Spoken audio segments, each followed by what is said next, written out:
Pandian stores அடுத்த வார எபிசோடில் பார்த்திங்க அப்படின்னா இந்த மாதிரி கதிர் வந்து நான் போய் மாமாவை பார்த்துட்டு மாமா கடையை பார்த்துட்டு வரேன்னு சொல்லிட்டு கிளம்புறாங்க.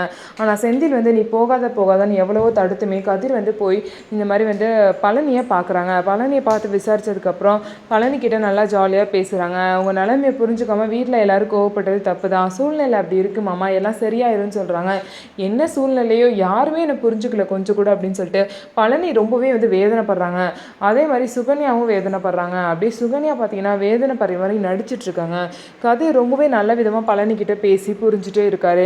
அந்த நேரம் பார்த்து அங்கே குமரவேல் வராரு. குமரவேல் வந்தோன்னே பார்த்தீங்கன்னா சாருக்கு இங்கே என்ன வேலை அப்படின்னு சொல்லிட்டு கேட்குறாங்க. அதுக்கப்புறம் நான் எங்கள் மாமா கிட்ட பேச வந்தேன், உனக்கு என்ன அப்படின்னு சொல்லிட்டு அவங்க வந்து சொல்கிறாங்க. உடனே குமரவேல் அதான் துரத்தி அமிச்சிட்டிங்களே, இனிமேல் உனக்கு என்ன வேலை அப்படின்னு சொல்லிட்டு கதிர்க்கும் குமரவேலுக்கும் பேச்சுவாக்கிலே பெரிய சண்டையாகி குமரவேல் பார்த்தீங்கன்னா கதிரை அரைஞ்சிடுறாங்க. இதை வந்து சுகன்யா ஒரு வீடியோவாக எடுத்து ராஜுக்கு அனுப்பிச்சிடுறாங்க.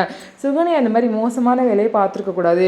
ராஜு பார்த்தீங்கன்னா உடனே எதுக்கு வந்து கதிரை அடிச்சு அப்படின்னு சொல்லிட்டு வீட்டுக்கு வந்த உடனே குமரவேலை போய் சட்டையை பிடிச்சி அவங்க கிட்ட சண்டைக்கு போகிறாங்க.